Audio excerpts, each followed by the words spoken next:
Okay, I was wrong about Chris Pratt. Yeah.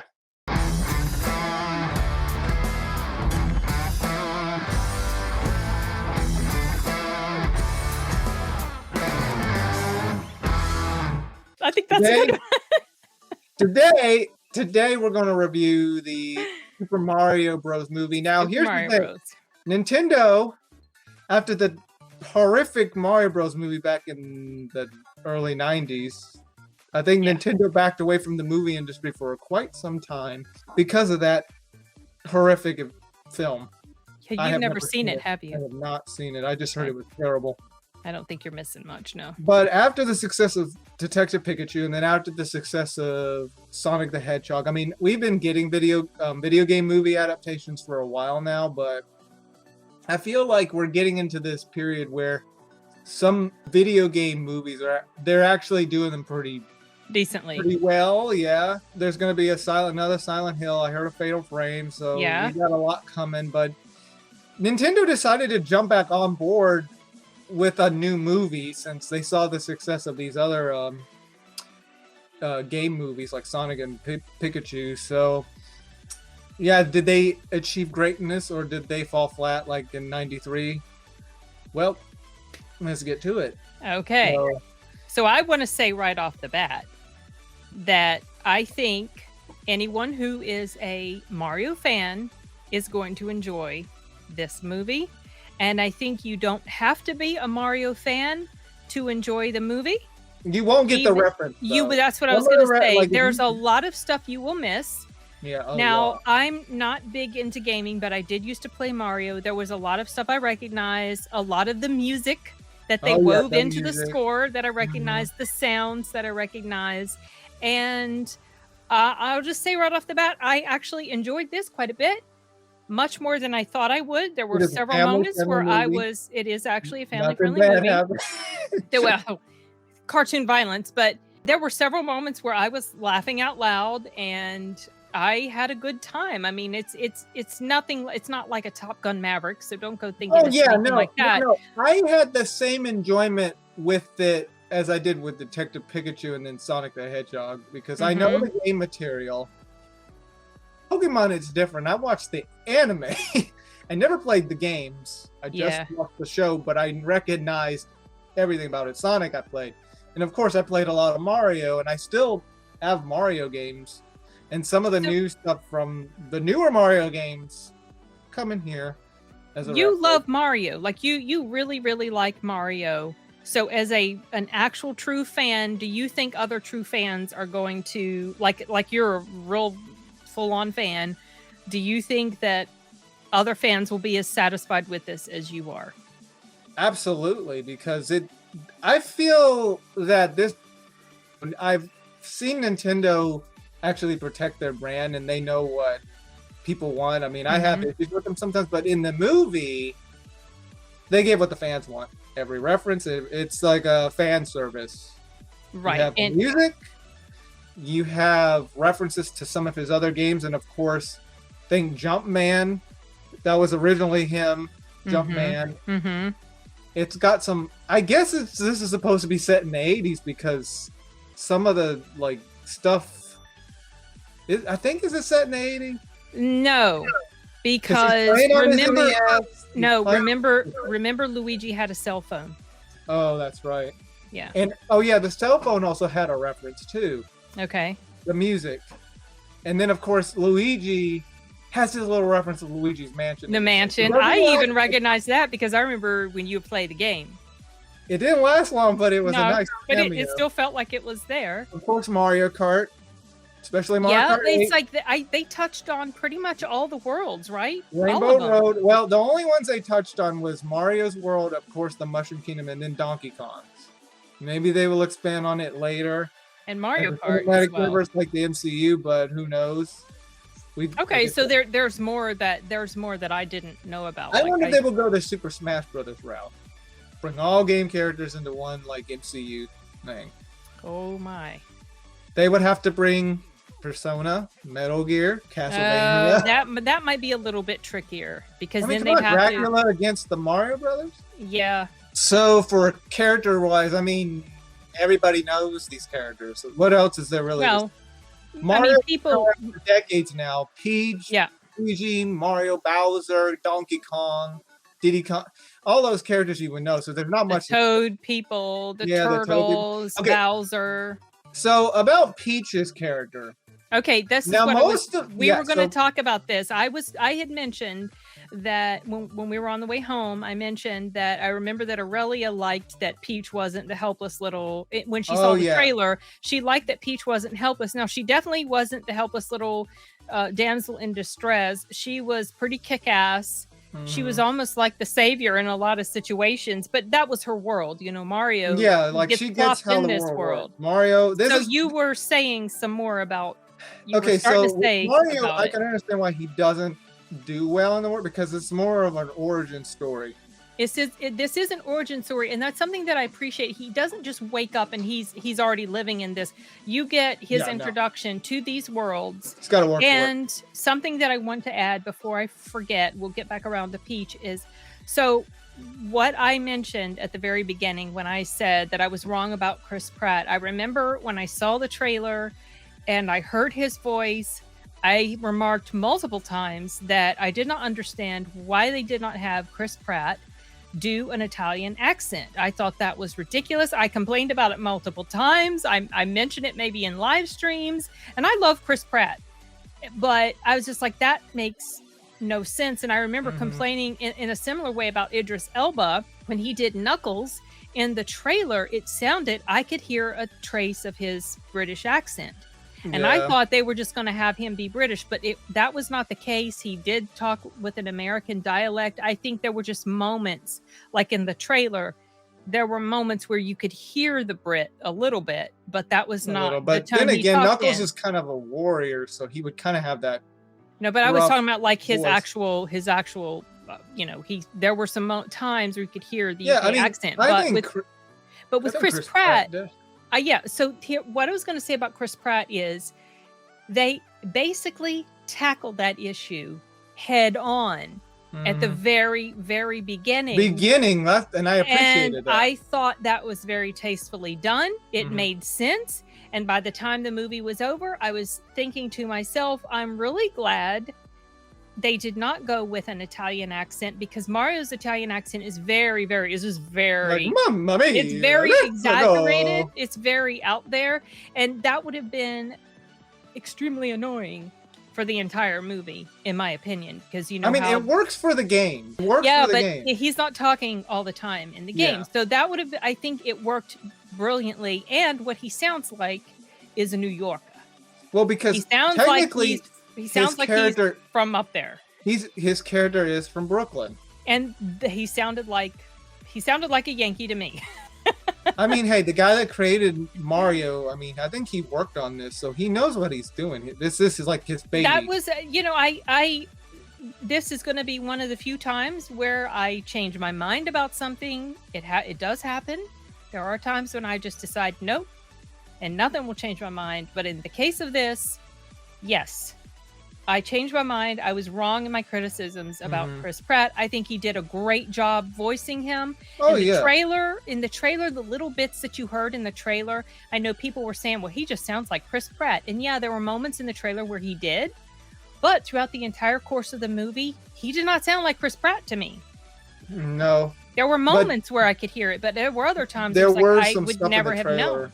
There were some stuff in the trailer that they didn't even add into the movie. Yeah, it was taken out. I don't remember what that would have been. Well, it was when the fish gets on his head and Peach tries to take it off. They took that. It gets on his head, but then they just take that whole part out. Oh, okay. Okay, so getting back to Peach. Yeah. Okay, so throughout most of the decade, she has been the damsel in distress. And to be honest, I actually found her character annoying because she's always helpless. Okay, the only times she actually had to be the hero, and this was a few times, but she had her own DS game where she had to save Mario and Luigi. That was one instance. I think the second instance was Super Mario 3D World, where she joined Mario, Luigi, and another Toad to go save these other, like, queens or something. That was another time. And then, I guess you could say Super Mario Bros. 2, she's playable in that, but I sort of kind of can't count that because if you know the ending of that game. I don't remember the ending of that Apparently game. It was all in Mario's A dream? A dream. Oh, okay. Yeah. Okay, imagination. But pretty much I count the 2 where she actually has to do something heroic. So in here, they just make her more, independent? Not having to be. She can hold her own. She can hold her own. Yeah. But I feel like they're getting that from Super Mario 3D World because she was like playable now. She wasn't captured or anything. I mean, definitely the whole thing about her being helpless has become a thing. That's like become this running joke. It about has Peach. been a thing, but at she least was they definitely made her. She was not helpless. Yeah. But she was also not the one who saves the day all the time. But Yeah. she was certainly she in helps, there. She helps in that regard. She helps. Yeah. And you said that the original plan for was this to make movie Mario an was idiot. to make him an idiot. Like but how Nintendo most was companies, like, no. Yeah, Nintendo's like, no, don't do that, and they had to rework stuff. I'm telling you, Nintendo I have issues with Nintendo when it comes to stuff, but I give them a thumbs up for not bowing down to like that sort of stuff where they trash characters. That's their characters. They're gonna respect their characters. Well, I'm glad they did that. Something else I'm glad that they did was that when he shows up in this world and he has to do that obstacle course, which I said was probably my favorite scene. I need a hero. I liked that they show the struggle that he has to get to know the world.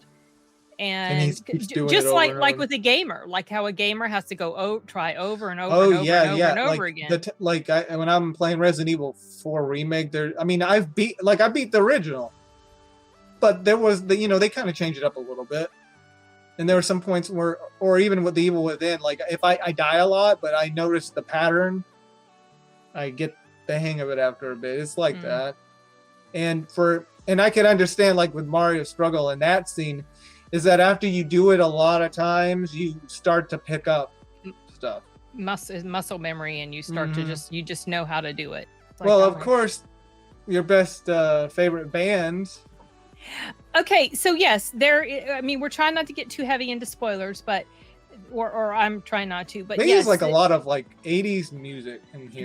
They did, and specifically Aha's song "Take on Me." And you asked me on the way home, when did that song come out? Technically, the version that we know and love today came out in 1985. There was a version that came out the year before, but it never really went anywhere. They redid it. Oh, that's why it appeared in Metal Gear. Okay, all right, maybe I don't know. Yeah, because that game, the fifth one is set in 84, and you could play the music. That version was a little different. The one in 84 was different, but the song, the 85 song, that's the one they played in Mario in this movie. And you said that you think that's probably because Mario came out in 85 as well. Yeah. And I actually looked it up. Yes, it did. Initially, it did. Yeah, that may be why, or it also just now the hero song. I don't know what year that came out in. I'm gonna assume 80s. It sounds like 80s. Well, it was 80s, but I don't remember what year. Wouldn't that be funny if it was 85 too? I'll look it up and see. I wanted to mention also the voice acting. I thought the voice acting in here was very good, pretty much for everybody. Jack Black nailed it. Jack Black. He is the standout. You guys, I would never have known. And the song? It was Jack Black. The song? The song. Okay, so when he's doing the song. Oh, yeah. And you made some sort of comment, and I said, well, that, he had been in that movie where he was like in a band or something, School of Rock. No, he was in School of Rock. He was also in the Tenacious D movie or something like that, which Timothy loves. I've never seen it, but he does singing in there, and he did have a hand in writing that song. This is a big funny song. Oh, you guys will know it when you get to it. Oh, his character is crazy. But anyway, I was impressed with the voice acting. Oh yeah, all the way around. The guy that did Toad, like you wouldn't even know.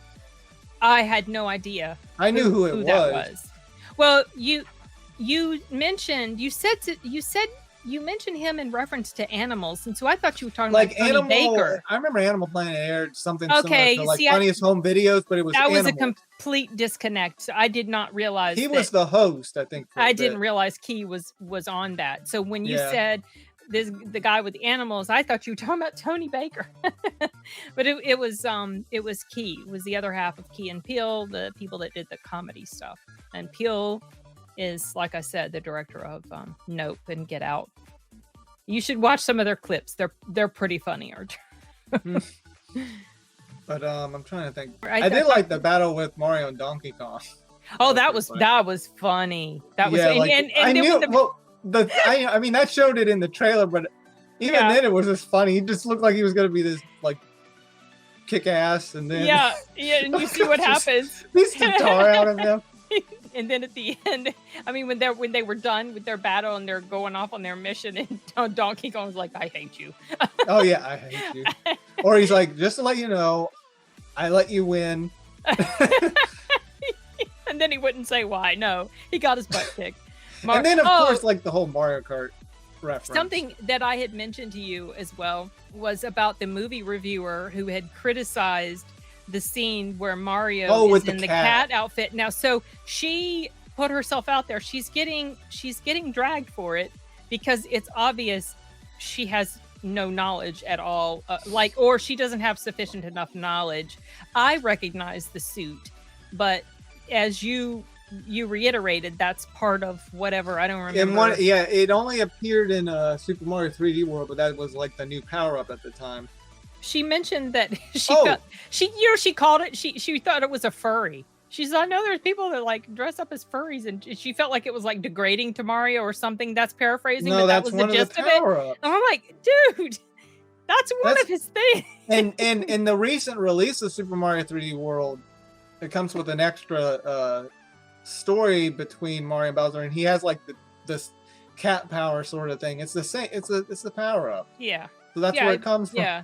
Now, I want to say about the quality of this movie. I mean, it looks beautiful. Colorful. I thought the animation was great. Illumination is like really good about it. I know they've been mostly doing Despicable Me or Minions or other stuff, but goodness, they like took the time. Like every little reference and detail is all in there. Mm-hmm. From both the carts and the worlds, like Donkey Kong's Place, Mushroom Kingdom, all those platforms, all that's in the games. It's nice. And it was nice to see our real world, New York. Oh, well, yeah, because it starts off in the real world. Yeah. So I think the audience, our theater was packed. It looked to me like it was pretty much actually, full. Kids weren't too bad in that one. I mean, there was a little bit of talking, but there was a little. There was kid at some point that seemed like he was throwing a little bit. Like there were a lot of young children in here. It was a Wednesday. Surprisingly, this premiered on a Wednesday instead of a Thursday. Theater was pretty much full. The theater was busy. The theater managers were asking for some extra help because it was pretty busy. I think the movie's going to do fairly well. I think that the audience is going to appreciate it for some reason. The critics do not care for it. Because they don't like Chris Pratt. I don't know because they've given movies he's in high ratings. So I really don't know, and I haven't read into their reviews because I just didn't want to be influenced one way or the other. Shoot, there was something I was going to say. Yeah, let's not forget. There are post-credit scenes. Almost everybody left. There's a mid-credit scene. There's one longer one, and then the last one, but that's more of another reference to some character that's already in the series. I was hoping that it may tie into like a bigger universe. Well, it might. You said it looked like it was. Well, I thought. I was just guessing, but it was just not characters. Like, oh, okay. Oh, okay. So not necessarily. Okay, I mean, maybe they'll do it, but I don't know. It would be cool. Okay, so back to what you were saying before I didn't want to I was just trying to think if there was anything else to add to it. I think I've gone through all of I talked about Jack Black. I talked about the accent making sense. New Yorker theme music. Luigi's Mansion. He has to work at the obstacle courses. The comedy's funny. Yeah, the humor's funny. I like the humor. I like the dialogue. Liked especially when Luigi's in the I don't want to say too much, but in that place with that one very character, depressed little thing. Really, what a ray of sunshine of death. And let's not forget about the penguins. Oh, the penguins. Are they in the game? Yeah, they are. Okay. They were funny. Just like in the trailer, where they're like, "We've given you a taste of our power. Do you?" Like, are you kidding? That was funny. So okay, well, So to conclude, I mean, else. If you like Mario, if you like Nintendo, then you're gonna love this movie. All the references is in there. I picked up in every little reference from most of his games. Oh, and also Kid Icarus was also in here. Was he? The game he was playing on his NES. That's the game. I saw him. He was playing a game, and I could tell it was a Nintendo game because they had the console.